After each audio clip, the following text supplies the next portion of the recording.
नमस्ते, मेरा नाम है शीतल सृष्टि सिंह और आज आपका हमारे इस चैनल पर स्वागत है। तो आज का हमारा जो विषय है वो है भारतीय संस्कृति और कला।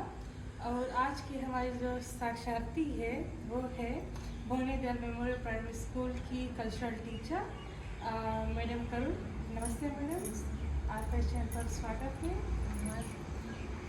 तो बिना वक्त ज़ाया करते हुए हम अपने इंटरव्यू को शुरू करते हैं।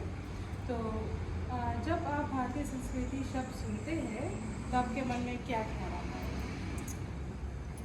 जब मैं भारतीय संस्कृति, भारतीय का मतलब होता ही है ना अपना कल्चर, अपना संस्कृति का मतलब होता है कि संस्कृति क्या हमारा चाल चलन, कैसा हम दिखते हैं, कैसा हम करते हैं, कैसे कौन चीज़ होता है ना।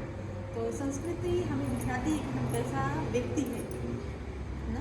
जैसे कि जब हम पहनावा कुछ भी पहनते हैं कैसे, तो हमारा संस्कृति दर्शाता है कि हम वो जगह है, वो स्थान से आए हैं ना।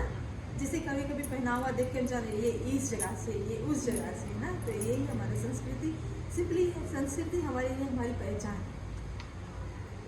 ठीक है। आपके अनुसार भारतीय संस्कृति में कौन कौन सी बातें या परंपराएं हैं जो सबसे ज़्यादा मायने रखती है? कौन कौन सी बातें या परंपराएं हैं? परंपराएं तो बहुत है ना, बाकी कुछ कुछ लोग जानते हैं ना। पहले जो बुजुर्ग थे वो परंपराओं पर ही चलते थे ना। ये परंपरा है, एकदम अनुष्ठान ये करना चाहिए, ऐसा ही चलना चाहिए, ऐसा ही रहना चाहिए। लेकिन अब ना फैशन हो गया है, क्या फैशन है, क्या ये पर चलो है ना। लेकिन पहले था जब जैसे घर पर ना कोई आ जाए, ये परंपरा होती थी ना। बच्चे चुपचाप कोने में बैठ जाते थे, या तो माताएं ना बच्चों को कहती थी जा पानी लेकर आ, ये लेकर आ। माताएं चली जाती थी ना, वो जानते थे। सिर्फ बुजुर्ग बैठे रहते थे, वे बातें करते थे सब चीज़ें से। लेकिन वक्त के साथ सब बदलता गया, सब चेंज हो गया है ना। अब तो कोई आना चाहते हैं पहले कॉल करो ना, बताओ घर पर है कि नहीं। परंपराएं सब बदल गए ना। जी। मेरे मुताबिक से परंपराएं रहना चाहिए ना सबको। बट ये परंपराएं जो है ये बहुत ही महत्वपूर्ण है, बहुत ज़्यादा। लेकिन जैसे कुछ कुछ घर पर हमारे बुजुर्ग हैं नहीं जो हम लोगों को उसके बारे में बतलाएं ना। तो जैसे भी होता है वैसे ही चलते चले आएंगे। बहुत सुंदर बात कहा है आपने मैडम। क्या आपके बचपन की कोई सांस्कृतिक या धार्मिक यादें जो आज भी यादगार है और आप हमसे शेयर करना चाहते हो?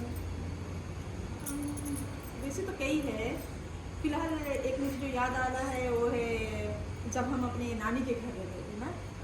पहले तो हम बच्चे ज़्यादातर अपने नानी आजी लोग के घर रहते थे। वहाँ पे आंटी अंकल्स ना, हम लोग सब मामा मामी सब साथ में रहते थे, बड़े परिवार एक साथ में रहते थे। तो हमारा परंपरा ये था कि शाम को लगभग 6 बजे तक ना, 6 बजे तक सब साथ में आ जाते थे। कहाँ भी काम करें, कहीं भी रहते, 6 बजे तक मामू सब लौट कर आ जाओ ना, घर पर आ जाओ। हमारे घर पे पूजा की आरती होगी ना। 6 बजे तक मामू साहब नहाए धोए के सब चीज़ के रेडी हो जाओ ना। तो नानी जी है, आजी जी है, नानी नाना जी वो आगे। अब पहला नानी रहे, आजा रहे, लोग आरती उतारते ना, जैसे पूजा करते थे, सब चीज़ करते थे, उनको परंपरा सभी बच्चे वो करते थे। और फिर एक दोहा ना, रामायण, हमारे छोटी सी मंदिर होती थी ना, उसमें में रामायण का बुक पाठ रखा जाता था। नानी हिंदी पढ़ने में बहुत स्मार्ट थी। तो नानी क्या करती थी, नानी एक दोहा पढ़ी ना, सबको समझाती ना, बैठे बच्चे। तो उस समय 6 बजे के टाइम सब मांगो एकदम बैठ जाओ है ना। तो वो लोग टाइमिंग रही, कहीं भी खेलो, कुछ भी करो। जैसे हफ्स फायर ऐसे होता था, अरे सब भागे, भागो कैसे भी करो, भागो मांगो 6 बजे से पहले घर में सब बैठ जाते हैं ना। तो वो हमें बहुत याद आती है। अभी यहाँ पर तो बच्चों को कोई फ़ोन में कोई खाना खाने के लिए बुलाना पड़ता है, आ जाओ बेटे, आ जाओ ना। सब बदल गया है। क्या यादें हैं आपकी?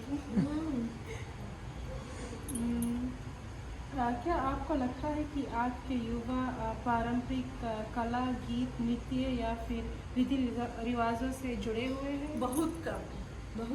जिससे कि आप जानते हैं कि मेरे कल्चरल जर्सी, तो जब कभी हम लोगों को प्रोग्राम करना पड़ता है ना, तो हम लोगों को बच्चों को लाना पड़ता है।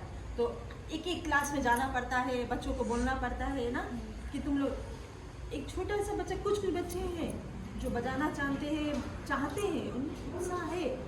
सबसे बड़ा प्रॉब्लम क्या है ना हमारे समाज में, जब हमारे रामायण मंडली होती है, कुछ भी होती है, क्या होता है ना, जब वो बजा लेते हैं, गा लेते हैं, खलास ना, जो बड़े लोग हैं, जो बच्चे हैं उनका उत्साह होता है कि हम जाकर बजाए, छुए नहीं, छूना नहीं, दूर हो जाओ ना।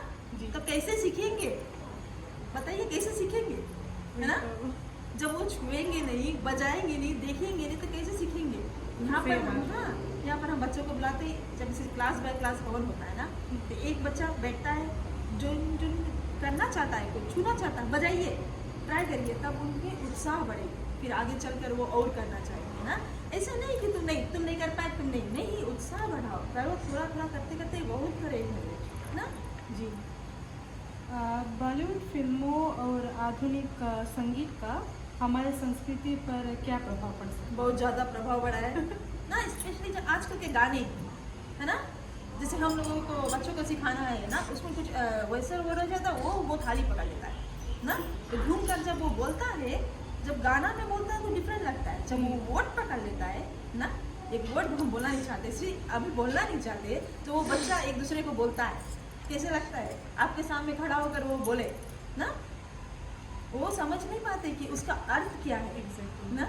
और वहीं पर जब बूढ़े बड़े बैठे, रख लो कि एक पेरेंट है, राइट, आप एक पेरेंट है, आप गए अपने बच्चे के साथ, छोटा है ना, बच्चे के साथ गए, वो कुछ लोगों के साथ खेल रहे हैं बच्चों के साथ, अब वहाँ पे बोल दिया आइए ये ऐसा नोट है ना, पेरेंट लोग कैसे मुंह नीचे गए रही बैठ के ना, सोची कि कौन सी बोली से, कहाँ सीखी से, नहीं जाने की गाना में सीखी, सोची कि पेरेंट ये चीज़ सीखा। पीजी में भारतीय संस्कृति को जीवित रखने के लिए परिवार, पाठशालाओं में और समाज में हम क्या कर सकते हैं? फिलहाल तो मेरे स्कूल में बहुत कुछ हो रहा है, जैसे हम लोगों के स्कूल में कल्चरल प्रोग्राम्स होते हैं ना, तो उस कल्चरल प्रोग्राम में जैसे अभी दीपावली था ना, दीपावली में हमें ये जागरूक करना चाहिए, ऐसे नहीं बताना चाहिए कि राम जी आए थे, राम जी क्या करके आए थे वो देखिए ना। तो जब कभी भी हम कोई भी ओकेजन कुछ भी करते हैं, स्टार होता है, ये नहीं कहीं खाए पिए घूमे, नहीं, उनको समझाए कि क्यों हम ये करते हैं, ये क्या है ना, हमारी संस्कृति में ये क्या है, क्यों ये सेलिब्रेट करते हैं, ये नहीं खाए पी के चल रहे, नहीं, एक जो हम करते हैं सेलिब्रेट, उसके बारे में बताए, उसके बारे में क्यों हम कर रहे हैं ना, उसके बारे में जागरूकता फैलाए, सब चीज़ के बारे में बताए ना स्कूल्स में, बिकॉज सबसे अच्छा माध्यम स्कूल्स होना है। स्कूल्स फिर समाज, जो हम रामायण मंडली छोटे छोटे ना, उसमें बच्चे जो ने वही है, तो आगे चल के वही पीढ़ी तो बढ़ाएंगे ना, बाकी वही चीज़ें स्कूल में भी। तो अगर आप देखिए कि अगर जब हम प्रोग्राम रचते हैं, राइट, स्पेशली दीपावली पर हम जब उनको गाना देते हैं या कुछ कहते हैं, बाद में वो गाते हैं ना, कुछ बोलते हैं, कोई भी चीज़ है आकारिए, हमारे पास देखिए कई तरह के बच्चे हैं कि कोई कार्ड बनाने में बहुत फास्ट है ना, सब रकम के, सो ये उत्साह बहुत होता है, बाकी डिपेंड्स कि कैसे हम बोलते हैं। और कुछ पेरेंट्स लोग के ऊपर भी होता है, बच्चे जाकर बोलते हैं हमको ये करना, पैसा नहीं है, नहीं ये चीज़ हम नहीं करेगा, बस खलास, वही चीज़ बनाओ, तुम जीतेगा, तुम्हें ये चीज़ देगा, पेरेंट लोग और कुछ बनता लेकर ही दे तुम्हें इनकरेजमेंट देना चाहिए बहुत ज़्यादा ना। अगर वंस तुमसे बोलते तुम नहीं कर पाएगा, क्लास वहाँ से डाउन हो जाए, अगर बोले हाँ करते नहीं सकता, ऊपर अच्छी बात। और क्या आपको अपनी संस्कृति पर गर्व महसूस होता है, और क्या आप हमारी जो युवा पीढ़ी उनके लिए कुछ संदेश देना चाहते हैं?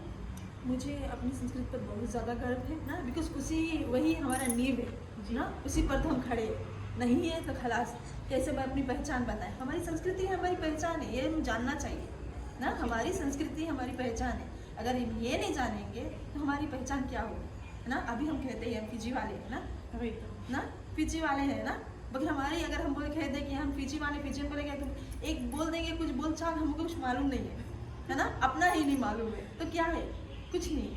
अगर वो लोग देखना चाहते हैं, अरे हम ना साड़ी पहन कर जाए, अपनी संस्कृति के बारे में बताए, सब चीज़ ना बहुत तरह से लोग जानना चाहते हैं सब चीज़, बाकी हमारे लिए है ना, हमारे ऊपर है क्या हम करना चाहते हैं, what all we have to do ना। और युवा पीढ़ी के लिए मेरा ये कहना है कि अपनी सभ्यता, अपनी संस्कृति को बरकरार रखिए, बिकॉज यही आपके साथ रहेगा ना, यही आपकी पहचान है आगे चलकर। अगर आप हिंदी नहीं बोलेंगे है ना, हिंदी नहीं जानेंगे कैसे आप आगे चलकर हमारे रामायण हो कितने ढेर सारे रखे हैं ना, कितने सारे पुस्तकें हैं, कितनी सारी स्टोरी के बारे में पुस्तकें हैं। अगर आप हिंदी नहीं जानेंगे आप कुछ नहीं जानेंगे, सही ना बात है। चाहिए कुछ ना कुछ अच्छा, कुछ ना कुछ एक बुक तो थोड़ा पढ़ ले, अपना नाम लिख ले ना, बेसिक्स खाली जाने कि जब अच्छा आप एक हिंदुस्तानी है ना, हिंदुस्तान की पहचान क्या होती है, आपकी मातृभाषा यहीं पर लिखा है राइट। आप सब संग्रहालय में जाए आपके अरे इनका तो मातृभाषा है, एक हिंदी पढ़ कर सुना दो और आप नहीं जानते, कैसे लगेगा आपके सबके सामने ना, अपनी मातृभाषा को ही नहीं जानते। तो मैं यही लोगों से कहना चाहता हूँ कि अपनी भाषा सीखे ना, अपनी संस्कृति बरकरार रखे, बिकॉज यही हमारी पहचान है। धन्यवाद। धन्यवाद मैडम जी। और तो ये यहीं पर हम अपने इंटरव्यू को विराम देते हैं। और मैडम जी बहुत बहुत धन्यवाद कि आपने जो मुझे मौका दिया कि मैं आपका साक्षात्कार इंटरव्यू कर सकूं, बहुत बहुत धन्यवाद। और उम्मीद है कि आपका ये जो मैसेज है, जो संदेश हमारे सब युवा पीढ़ी को पहुँचे, यही हमारी जो कोशिश है कि इस चैनल थ्रू हम अपने जितने भी युवा पीढ़ी, सिर्फ युवा पीढ़ी नहीं है बट हमारे हमारे जो लोग जो पेरेंट्स भी हैं उन तक भी ये मैसेज पहुँचे कि हमारे जो भारतीय संस्कृति और कला हमारे लिए कितने मायने रखता है, उसी से तो हम जीवित हैं ना। जी हाँ। धन्यवाद।